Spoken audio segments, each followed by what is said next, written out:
જે બાપુ સમાધાનને લઈને બેઠક યોજાઈ છે, શું કહેશો? જનરલ અમારે 2 દિવસ અગાઉ મળવાનું થયું હતું, ત્યારે અમારે પ્રાથમિક ચર્ચા બધી થઈ. ચર્ચાના અંતે આજે મળવાનો અમારે ફરીથી નિર્ણય થયો. આજે અમારે એવી રીતે મળવાનું હતું કે સમાજના તમામ આગેવાનો, અમારા ભારતીય જનતા પાર્ટી સાથે જોડાયેલા આગેવાનો, કોંગ્રેસ સાથે જોડાયેલા આગેવાનો અને દલિત સમાજના આમ આગેવાનો બધાની સાથે મળીને અમે એક આ આયોજન કર્યું હતું અને એના ભાગરૂપે આ કોન્ફરન્સ બોલાવવામાં આવી છે. થોડા દિવસ પહેલા દલિત સમાજ દ્વારા જે ભોગાવદર ખાતે મિટિંગ યોજાણી હતી, જેને લઈને પણ આક્ષેપો કરવામાં આવ્યા. મારી દૃષ્ટિએ મેં કોઈ આવી વાતો સાંભળેલી નથી, પણ આ આજુબાજુમાંથી મને એવી વાત મળેલી કે ભાઈ રાજુભાઈ સોલંકીએ કોઈ મોટા પૈસાનો સોદો કરીને આ સમાધાન કર્યું છે. તો હું સ્પષ્ટતા કરું છું કે આ સમાધાન બાબતે રાજુ સોલંકીએ એક પણ રૂપિયો મારી પાસેથી લીધેલો નથી. એની હું નિષ્ઠાથી ચોખવટ કરું છું. રાજુ સોલંકીએ જરૂર મારી પાસે એક વાત રજૂ કરી છે, પણ એમાં રાજુ સોલંકીનો કોઈ સ્વાર્થ નથી. રાજુ સોલંકીએ મારી પાસે એ વાતનો પ્રસ્તાવ મૂક્યો હતો કે હું અમારા સમાજની ગરીબ દીકરીના સમૂહ લગ્ન કરવા જઈ રહ્યો છું. સમાજ પાસેથી મારે ફાળો લેવાની ઈચ્છા નથી. તમે મને આ સમૂહ લગ્નમાં ભોજન સમારંભના ખર્ચમાં તમારે મને મદદ કરવાની છે અને આ ભોજન સમારંભ તમારે મને કરાવી દેવાનો છે. અને એમાં મેં રાજુને હા પાડેલી છે. બાકી રાજુએ કોઈ રોકડા પૈસાની વાત, કોઈ સમાધાન પેટે સોદાની વાત રાજુ સોલંકીએ મને ક્યારેય કરેલી નથી. રાજુ સોલંકી ક્યારે એક પણ પૈસાનો મારે વહીવટ થયેલો નથી. હું બધાને વિનંતી કરું છું કે આ પ્રકરણને અવળે રસ્તે દોરવા માટે, ગુમરાહ કરવા માટે જે વાતો સમાજની વચ્ચે મૂકવામાં આવે છે, એમાં મૂળ મુદ્દો પૈસા છે. પૈસાની આ સમાધાનની અંદર કોઈ વાત નથી આવી. પૈસાનો કોઈ સોદો નથી. જે મારી અને રાજુ સોલંકીના પરિવાર વચ્ચેની જે ગેરસમજ હતી, એ ગેરસમજ અમે સામે બેસીને દૂર કરી છે. મારે આ પ્રકરણમાં વધારે એવું કહેવું છે કે સમગ્ર પ્રકરણ જ્યારે બન્યું ત્યારે સામાન્ય ઉગ્ર બોલાચાલીનો મામલો હતો. આ મામલો વધીને 2 દિવસમાં બનાવ પછી પૂરો થવાનો હતો, પણ રીબડા અનિરુદ્ધે આખા પ્રકરણને ગેરમાર્ગે દોરવા માટે રાજુ સોલંકીને કાંઈ કીધું, સમાધાનનું કાંઈ આમ વાત કરી, આ તે વાત કરી. પૂરેપૂરા સમાજને ગુમરાહ કરવામાં જો મુખ્ય ફાળો કોઈનો હોય તો રીબડા અનિરુદ્ધનો રહ્યો છે. રાજુ સાથે બેઠા પછી મને ઘણી વાતની ખબર પડી કે આ પ્રકરણમાં રાજુ કંઈ દોષિત છે જ નહીં. અને આ પ્રકરણને અવળો રસ્તો ચીંધાડવા માટે, આખી વાતને ગુમરાહ કરવા માટે અને પ્રકરણને આખું ડાયવર્ટ કરવા માટે માત્ર ને માત્ર જો આમાં કોઈનો હિસ્સો હોય તો આ પ્રકરણને ગેરમાર્ગે દોરવામાં રીબડા અનિરુદ્ધનો હિસ્સો છે. રાજુ સોલંકીએ ક્યારેય પૈસાની વાત કરી નથી. રાજુ સોલંકીના પુત્ર જે મારી બાજુમાં બેઠો છે, સંજય, એમને કોર્ટ સમક્ષ જે કાંઈ બનાવની હકીકત હતી એ હકીકત કોર્ટ સમક્ષ એને રજૂ કરી દીધી છે. વાત હવે પછીના કેસની છે. તમારા કેસની રીતે પણ સમાધાન થઈ ગયું છે, કાયદાની રીતે પણ સમાધાન થઈ ગયું છે અને મૌખિક અમે બેઠા પછી એક પારિવારિક ભાવનાથી અમારી વચ્ચે આ સુખદ અંત આવ્યો છે. આ વસ્તુને કોઈ અવળે રસ્તે ન દોરે, કોઈ જુદી રીતે ન જોવે. રાજુ સોલંકી પણ ભોગ બનીને આવ્યો છે, ત્યારે એને કોઈએ કાંઈ કરી દીધું નથી. અનિરુદ્ધે માત્ર ને માત્ર વાતું કરી છે. અનિરુદ્ધ તરફથી રાજુ જેલમાં ગયા પછી કોઈ જાતનો સહકાર મળેલો નથી. રાજુની હાજરીમાં હું કહું છું. જે સુખદ સમાધાનનો અંત આવ્યો છે, શું કહેશો? જય ભીમ, નમો બુદ્ધાય. હું રાજુ સોલંકી આજથી 2 વર્ષ પહેલાં જે ગણેશ ગોંડલ અને સંજુ સોલંકીનો જે ઝઘડો હતો, એ ઝઘડામાં મેં 12 કલાક મથામણ કરી અને એફઆઈઆર દાખલ કરાવી.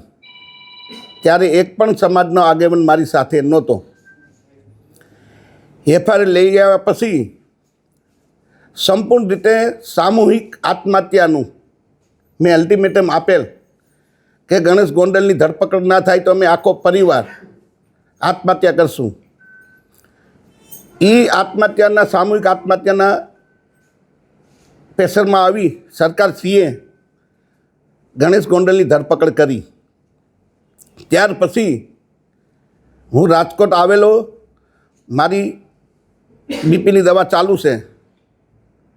દવા લેવા આવેલો ને મને અમારા એક આગેવાનનું જે દેવદાનભાઈ મુસળિયા છે એમનો મને ફોન આવેલો કે મને અનુજસિંહ બાપુનો ફોન આવેલો છે અને આપણે અનુજસિંહ બાપુને મળવા જવાનું રીબડા છે. ત્યારે હું રાજકોટથી રિટર્ન રીબડાની નજીક હતો ને મને ફોન આવ્યો એટલે મેં કીધું હું અહીં રીબડાની બાજુમાં જ છું.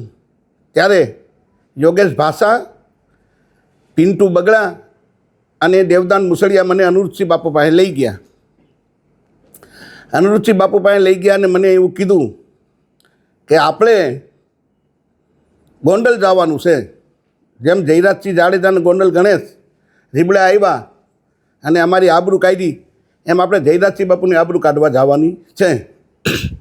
તો મને થોડોક રોષ હતો કે મારા દીકરાનું અપહરણ કર્યું, મારા દીકરાને માર્યો. એના અનુસંધાનું એને વાતમાં આવી ગયું. લડાઈ ગોંડલ 20 રીબડાની હતી. આમાં દલિત સમાજને કાંઈ લેવા દેવા નહોતું. પણ દલિત સમાજને ક્યાંક ને ક્યાંક દલિત સમાજના 2-3 રાજકોટ જિલ્લાના આગેવાન, 2-3 જુનાગઢ જિલ્લાના આગેવાન આખા સમાજને ગેરમાર્ગે દોર્યો.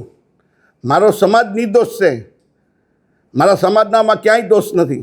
સમાજે મને મદદ કરી છે, એ બદલ સમાજનો હું આભારી છું. પણ સમાજના 2-4 આગેવાન જુનાગઢ જિલ્લાના ને 2-4 આગેવાન રાજકોટ જિલ્લાના જે સમાજને ગેરમાર્ગે દોર્યો છે અને આખું મને સૂચના દેવામાં આવી કે આપણે ગોંડલ જવું છે. અમે ગોંડલ આવ્યા.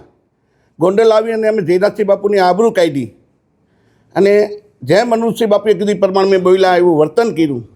એ વર્તન કર્યા પછી એ વિષય પૂરો થઈ ગયો કે હવે આપણે ભાઈ જે કરવું તે કરી લીધું. એની ધરપકડ થઈ ગઈ છે, જેલમાં વી ગયા ગણેશભાઈ.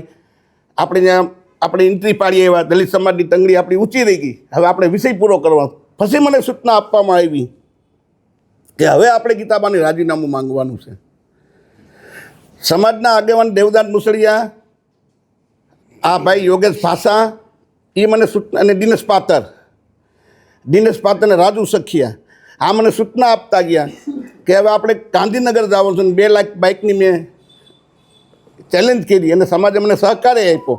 સમાજ તૈયાર હતી જવા માટે. પણ ક્યાંક ને ક્યાંક ગેરમાર્ગે અનુજસિંહ બાપુને સમાજના જે આગેવાન છે અમારા જુનાગઢ જિલ્લાના અને જે રાજકોટ જિલ્લાના 2-3 આગેવાન છે એને ગેરમાર્ગે આખા સમાજને દોર્યો અને ગીતાબાનું રાજીનામું માંગવાનું. અને ગીતાબા રાજીનામું આપ્યા પછી અનુજસિંહ જાડેજાના દીકરાને ચૂંટણી લડાવવાની આવી રીતના ગેરમાર્ગે સમાજને દોર્યો અને મને પણ દોર્યો. એટલે હું એની વાતમાં આવી ગયો કે આપણા સમાજના આગેવાન છે. આ સંધુ સોલંકી છે, રાજુ સોલંકીનો દીકરો નથી. રાજુ સોલંકી 30 વર્ષથી સમાજ માટે લડાઈ કરે છે અને ગમે ત્યારે ધોયડો જાય, આધી રાતે જવાનું થાય તો રાજુ સોલંકી જાતો. એટલે મેં કીધું આ દીકરો રાજુ સોલંકીનો નથી, આ સમાજનો. સમાજ જે નિર્ણય કરે એટલે આખા સમાજને ગેરમાર્ગે દોરવાનું કામ આપણા સમાજના 2-4 આગેવાનું જુનાગઢ જિલ્લાના, 2-4 આગેવાનો રાજકોટ જિલ્લાના અને અનુજસિંહ જાડેજાએ કર્યું છે. અને જ્યારે મારી પર ગુસ્સીટોક થઈ, મારે સમાજને પૂછવું જોઈએ, 100% પૂછવું જોઈએ. આ સમાધાન કર્યું છે મેં, તો મારે સમાજને પૂછવું જોઈએ. પણ ક્યારે કે સમાજે મને મદદ કરી તો 100% મારે સમાજને પૂછવું જોઈએ. હું જ્યારે જેલમાં ગયો, મારા આખા પરિવારને જેલમાં નાખી દીધા. જેલમાં નાખ્યા પછી સમાજના સૌથી પહેલાં ધોરાજી તાલુકાના યોગેશ પાસે હાથ ઊંચા કરી કે મારે રાજુ સોલંકીને કાંઈ લેવા દેવા નહીં. બીજા નંબરે દેવદાન મુસળિયાએ ક્યાંક ને ક્યાંક સમાજ તો તૈયાર હતો. એક એવું મોટું આંદોલન જવા થઈ રહ્યું હતું કે તમે ઊંડાકાંડને ભૂલી જાવ એવું મોટું જબરદસ્ત આંદોલન થાત તો રાજુ સોલંકી ક્યાંક ક્યાંક મોટો થાત ને સમાજના આગેવાનો કપાત હતા. એટલે આંદોલન ના કર્યું. સમાજના લોકોને રોકવામાં આવ્યા કે આપણે આંદોલન નથી કરવું, આપણે કાંઈ નથી કરવું. રાજુ એના પાપે અંદર જેલમાં ગયો છે. મને મદદ ના કરી. મારી ઘરવાળી જાતિને આગેવાનોને પૂછતી કેટલા ભાઈ મારા ઘરવાળાને, મારા દીકરાને, તમે આખું ગુજરાત જાણે છે કે રાજુ સોલંકી ઉપર ને રાજુ સોલંકીના પરિવાર પર ખોટી ગુસ્સીટોક થઈ છે. આખો સમાજ જાણે છે. પણ ક્યાંક ને ક્યાંક સમાજના આગેવાનું વહીવટી તંત્રએ સેટિંગ કરીને અમને જેલમાં નાખવામાં આવ્યા.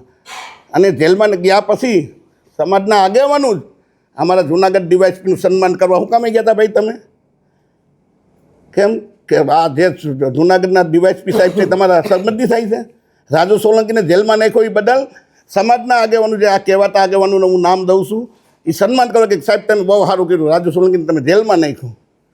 તમે મને મદદ કરી હોત, મારા ઘરવાળાઓને 5 રૂપિયાની મદદ કરી હોત 5 કિલો બાજરો નાખી ગયો તો મારે 100% સમાજના આગેવાનોને પૂછવું પડે કે તમે મને મદદ કરી છે, હું જેલમાં ગયો તો મને જેલમાંથી બહાર કાઢ્યો છે, અમે મારા પૈસા આવ્યા. પણ લડાઈ રીબડા વીસ ગોંડલની હતી અને સમાજને આખાને ગેરમાર્ગે દોર્યો છે. આ સમાજના આગેવાનું અને અનુસિંહ બાપુનું કરેલું છે આ બધું. એમાં જયરાજસિંહ જાડેજા અને ગણેશ જાડેજા નિર્દોષ છે અને ખોટા આખા સમાજને ગેરમાર્ગે દોર્યા છે. કાંઈ બોલાઈ ગયું, જય ભીમ, નમો બુદ્ધાય, સમાજ મને માફ કરજો. તમે કહ્યું હતું કે ખોટી ફરિયાદ થકી સમાધાન કર્યું છે કે શું છે? નહીં, ફરિયાદ ખોટી નહોતી, બનાવ થયો હતો. જે બનાવ થયો છે એ બનાવ થયો હતો, પણ એક રસ્તો કોઈ પણ ઝઘડાનું, કોઈ પણ ઝઘડો થાય તેનો રસ્તો એક સમાધાન છે. તો સમાધાન મને કોઈ પ્રેશરથી, કોઈ લાલચથી કે કોઈ દબાણથી મને કરે. રાજુ સખિયાનો એક ઓડિયો જોયો મેં હમણાં, વિડીયો. એમાં રાજુ સખિયા એમ કહીશ કે રાજુભાઈ સોલંકી 35 લાખ રૂપિયા ભાઈ અનુપસિંહ પાસેથી લેવા. તો જે તે સમયે જયરાજસિંહ બાપુ મારી બાજુમાં બેઠા છે. જે તે સમયે મને 2 કરોડ રૂપિયાની ઓફર હતી. તો હું 2 કરોડ લઉં કે 35 લાખ લઉં? ભાઈ પૈસા જ મારે જોતા હોય તો અનુપસિંહના 35 લાખ ના લો, જયરાજસિંહ બાપુના 2 કરોડ હું લઈ લઉં. આક્ષેપ કરવામાં આવ્યો છે કે મોટી રકમથી સમાજ 1 રૂપિયો લીધો નથી અને મારે પૈસાની જરૂરી નથી. ભાઈ સમાજ વિરોધમાં ગયો છે, શું કહે? નહીં, સમાજ વિરોધમાં નથી. જે સમાજના આગેવાનું છે, જે 2-4 કહેવાતા જુનાગઢ જિલ્લાના, 2-4 કહેવાતા રાજકોટ જિલ્લાના, જેને બાઇક બતાવીવાળા છે, હમણાં હું એને 1 લાખ રૂપિયા ગીતામાં નાખી દો એટલે અમારા રાજુ સોલંકી ભગવાન હમણાં મારા વખાણ કરવા માંડે. ભાઈ મને તમને ખબર છે કે ઘોઘાવદરમાં ભેગા થયા તો 15 જણાથી 16 જણા માણસ નહોતા. અને આજે તમે પાછળ જોઈ લો, સમાજના જ આગેવાનો છે જે બેઠા, એ પવિત્ર છે, નિષ્ઠાવાન છે, એ આગેવાનો અમારી સાથે છે. પણ જેને ભાગ બતાવીવાળા છે, જેને પૈસા જોતા છે, જે આની પહેલાં તમને ખબર હોય તો દિનેશ પાટર ઉપર જે કંઈ બનાવ થયો હતો અને દિનેશ પાત્ર રોતો હતો, એ વિડીયો તમને મેં જો બતાવી હમણાં, એનો રોતો ત્યારે એ મને વાવડવા મળ્યા છે કે એ સુરત મિટિંગ થઈ હતી અને સુરતથી કોઈ ચોક્કસ આગેવાનું પાસેથી પૈસા લાવીને આવવાના હતા. એટલે આવા એના ધંધા છે. સમાજને હાથ જોડીને વિનંતી છે કે આવા આગેવાનોને વાતોમાં ના આવતા. અને મારે પૂછવું જોઈએ સમાજને, પણ જ્યારે મને સમાજે મદદ કરી હોય તો મારે 100% પૂછવું જોઈએ. કોઈ સમાજના માણસ 1 કિલો તેલ મારે ઘેરે કે 1 કિલો બાજરો આપી ગયા હોય તો મને કહે કે અમે 1 કિલો બાજરો કે 10 રૂપિયા રાજુભાઈને ઘેરે કે એના પરિવારને મદદ કરી છે, તો મારે 100% પૂછવું જોઈએ.